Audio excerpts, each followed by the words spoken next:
हाँ, नमस्कार दोस्तों। फिर से हम लोग एक बार स्वागत करते हैं आपका पॉलिटिकल साइंस के इस अगले एपिसोड में। आज हम लोग अनुसूचियाँ हमने पिछले वीडियो में कर लिया है, भाग को समझने का प्रयास करेंगे।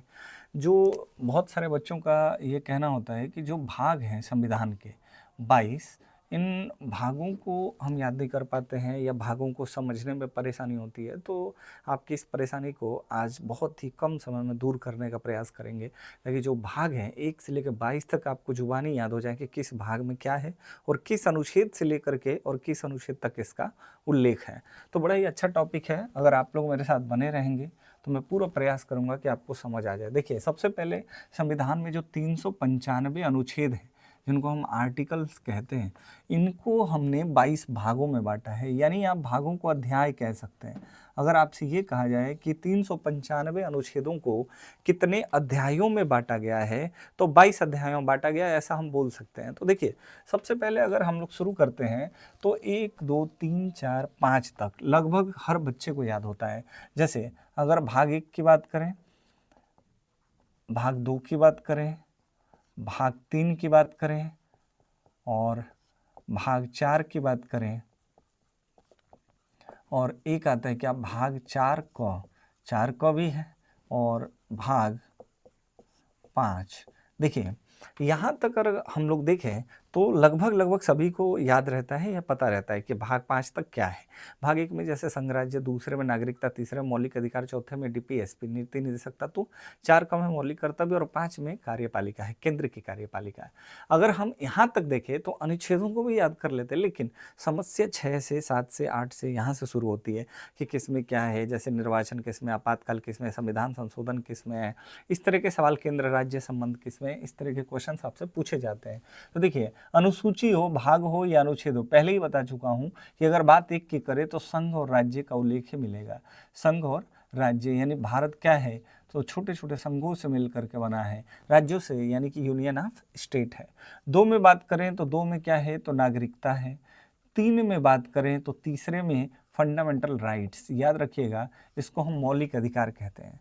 मौलिक अधिकार के बाद आता है तो डीपीएसपी आता है, direct principal to state policy, जिसको हम नीति निषेध तत्व कहते हैं। इसको हम कहेंगे क्या, मौलिक अधिकार, और इसको कहेंगे नीति निदेशक तत्व, इसको कहेंगे नीति निदेशक तत्व। अगर हम लोग देखें तो 4 कब जुड़ा, जिसका संशोधन है 42वें संशोधन द्वारा 1976 में, जिसको हम मिनी कॉन्स्टिट्यूशन या इसको लघु संविधान कहते हैं, मिनी कॉन्स्टिट्यूशन या लघु संविधान के नाम से जानते हैं, 42वें के द्वारा।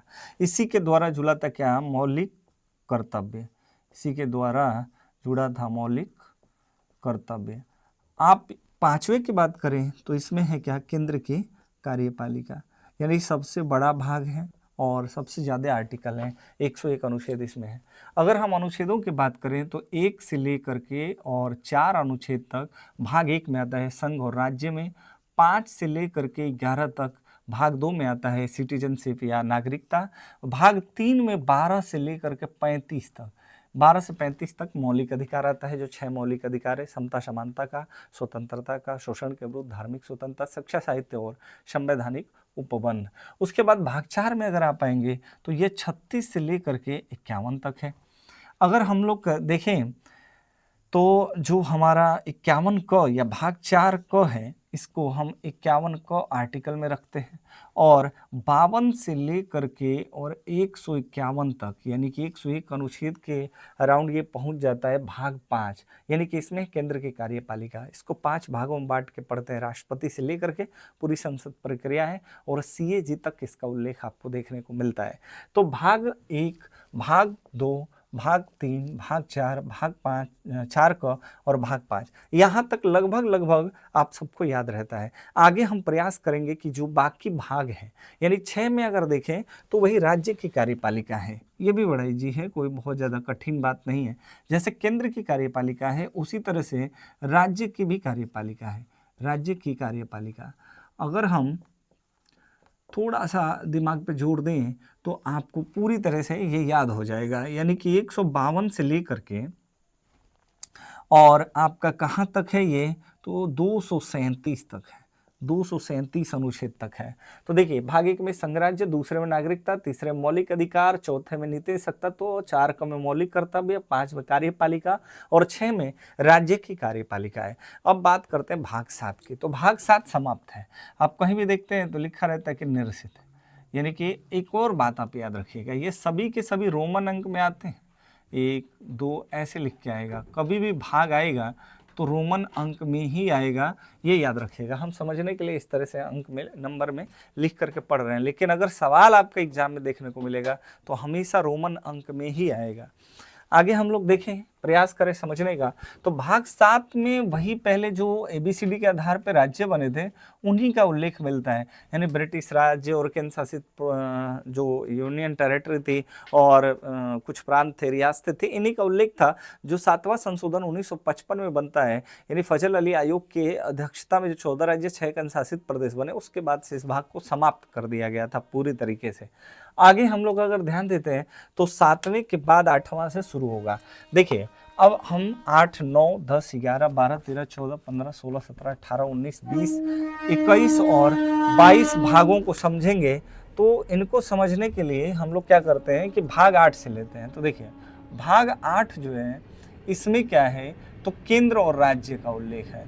केंद्र और राज्य क्षेत्र, तो केंद्र और राज्य क्षेत्र जो आएगा वो कहाँ से शुरू होगा। तो देखिए 237 तक 6 में था, तो 238 7 में था। अब 238 को हटा दीजिए तो अनुच्छेद 239 से लेकर के 242 तक ये है केंद्र और राज्य क्षेत्र। इसमें देखिए भारत के राज्यों के बारे में, भारत के केंद्र शासित प्रदेशों के बारे में और यूनियन टेरिटरी के बारे में उल्लेख किया गया है। अगर हम देखें तो केंद्र और राज्य क्षेत्रों का उल्लेख 8 में है, केंद्र और राज्य का संबंध 11 में है, और भारत के जो राज्यों का उल्लेख है, केंद्र शासित प्रदेशों का उल्लेख है 1 में है। और अगर 21 की बात करें, थोड़ा सा देखिएगा, 1, 8, 21 एक साथ ही पढ़े जाते हैं। इसमें क्या है, एक में ये बताते हैं कि भारत के कितने राज्य कितने केंद्र शासित प्रदेश हैं, तो 28 राज्य 6-7 केंद्र शासित प्रदेश जो भी हो। तो इन राज्यों का, केंद्र शासित प्रदेशों का उल्लेख यहाँ भी है, उनके राज्य क्षेत्र प्रशासन की बात यहाँ भी है। और 11 में केंद्र और राज्य संबंध है। 11 में क्या है, तो केंद्र और राज्य संबंध है, ध्यान दीजिएगा। ये राज्य क्षेत्र है और ये राज्यों के बारे में समझाता है। और 21 में आएंगे तो विशेष राज्य है, विशेष राज्य है। देखिए बहुत कम लोग आपको ये बात बताएंगे, अगर इसको बहुत ध्यान से सुनेंगे तो इन तीनों चारों भागों को एक ही बार में याद कर लेंगे, डाउट क्लियर हो जाएगा आपका। द यूनियन ऑफ स्टेट की बात की गई है, राज्यों के निर्माण की बात की गई है, राज्यों के सीमाओं, राज्यों की राजधानियां, बाकी नामों में परिवर्तन जो हो सकते हैं, वो सारे के सारे संशोधन की जो बात आती है वो भाग 1 में ही है। जो भारत के यूनियन ऑफ स्टेट होंगे, जो भारत के संघ राज्य होंगे, जो भारत से शक्तियां तो अलग कुछ रखेंगे पर उनसे अलग नहीं हो सकते। लेकिन अगर हम 8 की बात करें तो इनके राज्य क्षेत्र और प्रशासन की बात करता है। उसके बाद अगर 11 में जाइए तो केंद्र और राज्यों के बीच के संबंध को दर्शाता है। अगर 21 में जाइए तो केंद्र और राज्य जो हैं उनमें विशेष राज्यों का जो उल्लेख, जैसे 370 में जम्मू कश्मीर, 371 में और भी 5-7 राज्यों का जो उल्लेख मिलता है, गुजरात, महाराष्ट्र, आंध्रा, जिनके भी या पूर्वोत्तर के कुछ विशेष राज्यों के दर्जा प्राप्त क्षेत्र हैं, उनका उल्लेख मिलता है। तो भाग 1, भाग 8, भाग 11 और भाग 21 एक ही तरीके के हैं, राज्यों और केंद्र शासित प्रदेशों के बारे में बताते हैं। इनमें फर्क मैं उम्मीद कर रहा हूं कि समझ आ गया होगा आप लोगों को ये क्या है। तो 1, 8, 11, 21 एक साथ याद करेंगे तो याद हो जाएगा। संघ और राज्य, संघ और राज्य क्षेत्र, 11 में केंद्र और राज्य का संबंध और 21 में विशेष राज्य। ठीक है, यहां तक हुआ। अब चलते हैं हम लोग 9 में। तो चलिए 9 का जो है अब हमारा शुरू हो जाएगा क्या, तो ग्राम पंचायत, यानी कि भाग 9, फिर 9 क और 9 ख। इसमें 243 आर्टिकल में ही है। जब विस्तार से पढ़ना होगा टॉपिक को तो उसमें देखेंगे कि ये ZG तक कहाँ तक है, इसका P से लेकर के और A से O तक के कहाँ तक है। तो भाग 9 में जो है ये पंचायत है, ग्राम पंचायत। अब देखिए 9 भी खत्म हो गया था क्योंकि इसमें भी वो राज्यों का ही उल्लेख था, ये भी याद रखिएगा। 7 और 9 ये दोनों एक साथ समाप्त कर दिए गए थे 1956 में। जब आपके 14 राज्य और 6 केंद्र शासित प्रदेश बनाए गए थे फजल अली आयोग के द्वारा, तो 9 भी खाली था, 7 भी, लेकिन 9 में बाद में रखा गया है। क्यों? क्योंकि पंचायती या ग्राम पंचायत का संशोधन क्या है? 73वां संविधान संशोधन। अगर हम बात करें किस अनुसूची में उल्लेख है, तो 11वीं में। हमने अभी देखा कि 11 में ग्राम पंचायत, 12 में नगर निगम था। तो अगर संशोधन की बात करें तो 1991-92 में हुआ था। इसका मतलब 56 से 91 तक ये खाली था। तो सीधी सी बात है कि ये खाली था। अगर साथ में ही आगे कोई अमेंडमेंट किया जाए तो रख दिया जाएगा कुछ भी, लेकिन अभी वो क्या है, तो निर्सित लिख के आता है कि वो समाप्त है। वैसे ही 9 भी समाप्त था, तो इसमें क्या किया गया, ग्राम पंचायत को रख दिया गया। उसके तुरंत बाद 9 क में क्या जुड़ा, तो नगर निगम या नगर पालिकाएं। तो नगर निगम को जो जोड़ा गया उसको हमने कौन सा संशोधन माना, तो 74वां। और 74वां कब हुआ, तो 1992-93। अगर हम लोग इस 9 क को देखें तो इसमें नगर है। जैसे अगर आपसे पूछा जाए कि किस अनुसूची में है, तो 11 में ग्राम पंचायत, 12 में नगर निगम, किस भाग में है, तो 9 में और 9 क में। और 9 ख जो जुड़ा था वो सहकारी समितियां थी। इसमें जुड़ा सहकारी समितियां। सहकारी समितियों का जो उल्लेख है ये कौन से संशोधन द्वारा हुआ, तो 97वां संविधान संशोधन 2011। ठीक है, तो मैं उम्मीद कर रहा हूं कि भाग 9 भी समझ आ गया होगा। अगर हम लोग भाग 10 में जाएं, तो भाग 10 जो है ये अनुसूचित जाति और जनजातियों के लिए विशेष आरक्षण या विशेष छूट की ये बात करता है। ठीक है, और अनुच्छेद हो जाएगा 244, क्योंकि 243 तक है। देखिए 237 तक 6 था, 238 में 7 था, समाप्त हो गया है। तो 239 से 242 तक क्या हुआ, तो 8 हुआ। और 243 में 9 का और 9 ख है, ग्राम पंचायत, नगर निगम और सहकारी समितियां। उसके बाद 10 में क्या आएगा, तो 244 में क्या आ जाएगा आपके, तो अनुसूचित जाति जनजातियों के लिए विशेष प्रावधान या विशेष छूटें। आगे हम लोग देखें तो भाग 11 बड़ा महत्वपूर्ण भाग है ये। तो भाग 11 में है केंद्र और राज्य का संबंध, केंद्र व राज्यों का संबंध। देखिए जब भी आपसे भाग आता है ये इधर के ही आते हैं। जैसे इसके बाद आएगा तो निर्वाचन आएगा, जैसे 15 में निर्वाचन है, भाषा आएगा 17 में, या आपातकाल आएगा, फिर संविधान संशोधन आएगा 18-20 जो भी है। तो भागों को ज़्यादातर तो इधर से ही पूछता है। जैसे 8 को पूछ लिया या 9 को पूछ लिया या 11 को पूछेगा, 15 को पूछेगा, 17 को पूछेगा, 18 को। तो याद रखिएगा, ये बार बार रिपीट करेंगे तो याद हो जाएगा आपको। केंद्र और राज्य के बीचों का जो संबंध है वो 245 से लेकर के 263 अनुच्छेद तक होगा। अगर हम लोग भाग 12 की बात करें तो भाग 12 में है ये जो आपके वित्त, फाइनेंस और व्यापार, ये सारी चीजें आती हैं। वित्त, विपणन, व्यापार, यानी कि किस तरह से हमारे यहाँ वित्त की, फाइनेंस की, इन सब की बातें की जाती हैं, वाद संबंध की, तो उनका उल्लेख है। अगर आप लोग देखेंगे तो भाग 12 में ये अनुच्छेद आएगा 264 से 300 ए। देखिए वित्त की बात जहां भी आए याद कैसे रखेंगे आप। देखिए केंद्र राज्य संबंध में तो 245 से 263 तक केंद्र और राज्य के बीच कैसे, जैसे आपका जीएसटी परिषदीय 246 में इसका गठन है, ऐसे याद कर सकते हैं। तो जीएसटी किस में आएगा, तो 11 में आएगा। ठीक है, अगर इसमें भी जीएसटी का 279 में भी उल्लेख है, लेकिन अगर आप देखिए 266 क्या है, 267 क्या है, तो ये संचित निधि, आकस्मिक निधि ऐसे याद कर सकते हैं। 275 क्या है, जो केंद्र राज्यों को पैसे देता है। 280 याद रखिए, ये तो सबको याद होता है। 280 में क्या है, वित्त विधेयक है। तो जहां फाइनेंस की, पैसे की बात कर रहा है, सबसे इजी क्या है, 300 ए। सब जानते हैं कि 44वें संशोधन द्वारा संपत्ति का अधिकार हटा दिया गया, तो एक कानूनी या विधि का अधिकार बनाया गया, 300 ए में रखा गया। तो जहां भी जब पैसे की बात होगी, तो वित्त की बात होगी, तो याद रखना हो कौन सा अनुच्छेद है, तो 12 है। कहां से कहां तक, तो 264 से लेके 300 ए तक। अब भारत के भीतर व्यापार समागम, ये बातें आएंगी भाग 13। तो इसमें भीतर जो व्यापार होता है ना, भारत के भीतर व्यापार समागम जो होंगे उनका उल्लेख जो है ये 301 से लेके और 307 तक है, यहां तक है। चलिए एक बार 13 तक हम लोग समझने का प्रयास करते हैं, फिर हम लोग देखेंगे। अगर हम लोग बात करें भाग 8 में तो केंद्र और राज्यों का क्षेत्र, 9 में तो ग्राम पंचायतें, नगर निगम, सहकारी समितियां, 10 में SC ST का जो आरक्षण का या छूट का प्रावधान है, 11 में केंद्र और राज्यों का संबंध, और 12 में वित्त, विपणन, व्यापार और बाकी चीजें आएंगी। 13 में क्या है तो भारत के भीतर व्यापार और समागम की बातें आती है। आगे अगर बढ़िए तो 14 में आप जानते हैं कि केंद्र के राज्य के अधीन जो सेवाएं हैं, जैसे आपका लोक सेवा आयोग या राज्य लोक सेवा आयोग आता है, उसका उल्लेख इसमें मिलेगा। यानी भाग 14 में देखिए तो भाग 14 ये राज्य व केंद्र के अधीन सेवाएं, राज्य व केंद्र के अधीन सेवाएं। अब इनके अनुच्छेदों को कैसे याद करेंगे तो यहां पे ध्यान देंगे। देखिए ये तो 308 से 323 तक आएगा, ये सबको पता है क्योंकि 324 में नहीं आएगा। 324 में आ जाता है क्या, निर्वाचन। तो निर्वाचन भाग 15 में है। अगर हम 312 को जानते हो, 315 को जानते हो तो याद हो जाएगा। एक एक अनुच्छेद को अगर थोड़ा थोड़ा भी जानते हैं तो आप रिलेट कर पाएंगे कि किन के साथ जुड़ा है। ये है 315 जिसका उल्लेख है 315 में यूपीएससी का, यूनियन पब्लिक सर्विस कमीशन या संघ लोक सेवा आयोग। अगर हम बात करें 312 में तो अखिल भारतीय सेवाओं का उल्लेख है, अखिल भारतीय सेवाएं। इसमें कौन कौन होते हैं तो जैसे आईएएस होता है, फिर आईपीएस होता है, आईएफएस होता है। ये 3 अखिल भारतीय सेवाएं जिनका सृजन राज्यसभा द्वारा होता है। पीसीएस में एक सवाल भी आया था अभी पिछले एग्जाम में, ठीक है, कि राज्यसभा ही इसका गठन करती है। आगे हम देखें तो ये 323 तक तो हमारा राज्य व केंद्र के अधीन सेवाएं आ जाएंगी। तो अब आएगा क्या, भाग 15।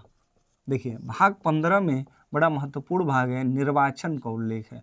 और निर्वाचन का जो उल्लेख है वो 324 से लेकर के और 329 अनुच्छेद तक है। निर्वाचन का जो उल्लेख है वो 329 तक है। उसके बाद कुछ वर्गों के विशेष उपबंध आते हैं। भाग 16 में कुछ वर्गों का विशेष उपबंध, कुछ वर्गों का विशेष उपबंध, जैसे हमारा एंग्लो इंडियन 331 में ही थे। जैसे लोकसभा में ST SC की सीटें आरक्षित कर दी जाती हैं तो जितने प्रकार की छूटें हैं जैसे OBC ST SC आयोग जैसे 338 में है। तो ये जो अनुच्छेद है 330 से लेकर के और 342 तक है, 342 तक। क्यों, क्योंकि भाग 17 तो और ही ज्यादा महत्वपूर्ण है, जिसको हम भाषा कहते हैं, राजभाषा। तो भाषा का जो उल्लेख है या राजकीय भाषा के रूप में हिंदी का जो उल्लेख है 343 आर्टिकल में, तो ये 348 से 351 तक है। और इससे आसान तो भाग 17 है जिसको आप जानते हैं आपातकाल के रूप में, भाग 18 सॉरी, ये 352, 356, 360 कौन नहीं जानते हैं बताइए। राष्ट्रीय आपात, राष्ट्रपति शासन, वित्तीय आपात, ये तीनों 352, 56, 60 तो सब लोग याद रखते हैं। तो याद रखिए कि 18 में 352 से लेकर 360 तक है। तो 352 से लेकर 360 तक क्या है तो आपातकाल, आपातकालीन व्यवस्थाएं जो दक्षिण अफ्रीका से ली गई है। अब हम लोग देखें कि एक बार थोड़ा सा शुरू से समझने का प्रयास करें। यहाँ 14 में जैसे राज्य व केंद्र के अधीन सेवाएं थी, जैसे अखिल भारतीय सेवाओं का उल्लेख यूनियन पब्लिक सर्विस कमीशन 315 में, और वैसे ही 324 से शुरू हो जाता है निर्वाचन। हर कोई जानता है 324 में निर्वाचन आयोग का उल्लेख है। 329 तक चलेगा क्या, भाग 15। भाग 16 में कुछ वर्गों का विशेष उपबंध आएगा। तो कुछ वर्गों का वो विशेष उपबंध 330 से लेकर 342 तक। इसमें 338 याद रखिएगा, ये बड़ा ही इंपॉर्टेंट है, बड़ा ही पूछा जाता है। ST SC ST और OBC, यानी कि 338 बी में ही आपके OBC का भी उल्लेख मिलता है जो मंडल आयोग की संस्तुतियों पे बना था। OBC आयोग 2019 में बना आपका। फिर भाग 17 में आएंगे तो 343 से लेकर 351 तक ये राजभाषाओं के बारे में, भाषा के बारे में बताया गया है। और भाग 18 में जाएंगे तो 352 3 से लेकर 360 तक आपातकाल का उपबंध है। अब आता है 19 जो प्रकीर्ण है। 19 प्रकीर्ण में 61 से 67 तक आएगा। इसका स्क्रीनशॉट लेते रहिएगा आप लिखने के लिए। जो भी वीडियो देख रहे हैं तो वो वीडियो को रोक के स्क्रीनशॉट ले सकते हैं, क्योंकि मैं चाह रहा हूँ कि बहुत लंबा वीडियो ना बने, छोटे सा में आपको समझाने का प्रयास कर रहे हैं हम। तो भाग 19 अगर आप देखते हैं तो भाग 19 में हमको मिलेगा क्या, प्रकीर्ण। अप्रकीर्ण का जो उल्लेख है ये 361 से लेके 367 तक मिलेगा। ये विशेष बातें की गई हैं कि जहां संविधान में बहुत अपवादित जो चीज़ें हैं उनको यहाँ रखा गया है। कभी फिर हम लोग पढ़ते रहेंगे जब विस्तार से एक एक भागों को पढ़ाएंगे, क्योंकि 22 भाग तक मैं वीडियो बनाने वाला हूँ, तो वहाँ पे और शानदार तरीके से आपको समझाने का प्रयास करेंगे। भाग 20 में अगर आप आते हैं तो भाग 20 में फिर से आपको अनुच्छेद याद है, 368 आएगा ना। तो 368 क्या है? संविधान संशोधन। संविधान संशोधन, सॉरी गलती से मैंने 18 में जो साउथ अफ्रीका बोल दिया, ये संविधान संशोधन 368 लिया गया दक्षिण अफ्रीका से। आपातकालीन व्यवस्था नहीं है, वो गलती से स्किप हो गया। आगे देखिए, भाग 20 में जो है ये संविधान संशोधन का उल्लेख है जो दक्षिण अफ्रीका से लिया गया था। और अगर हम लोग बात करते हैं भाग 21 की, तो अभी मैंने बताया कि विशेष राज्यों का उल्लेख है। जैसे 370 है ना, तो 369 से तो यहाँ शुरू हो जाएगा, 369 से लेके और 392 तक करीब ये भाग 21 आएगा। और इसमें क्या है? तो विशेष राज्यों का प्रावधान, क्योंकि 369 के बाद ही तो आएगा, तो हर कोई जानता है कि 370 में क्या है। तो विशेष 392 तक, और संक्षिप्त नाम, प्रारंभ, प्राधिकृत और निरसन, यानी भारत के बारे में, भारतीय संविधान के बारे में जो भाग 22 है वो बताता है 393 से लेकर के और 395 तक इसका उल्लेख आपको मिलता है। ये रहे हमारे 22 भाग। ठीक है, मैं उम्मीद करता हूँ कि आप लोगों को ये 22 भाग समझ आ गया होगा। मैं अनुच्छेद के साथ बताया हूँ, क्योंकि बहुत बार ऐसे सवाल आते हैं कि कौन सा भाग किस अनुच्छेद से लेकर के और किस अनुच्छेद तक है। ठीक है, गलती से वो दक्षिण अफ्रीका वाला 18 बोले, वो 20 में है, उसको थोड़ा आप लोग सही कर लेंगे। ठीक है, धन्यवाद।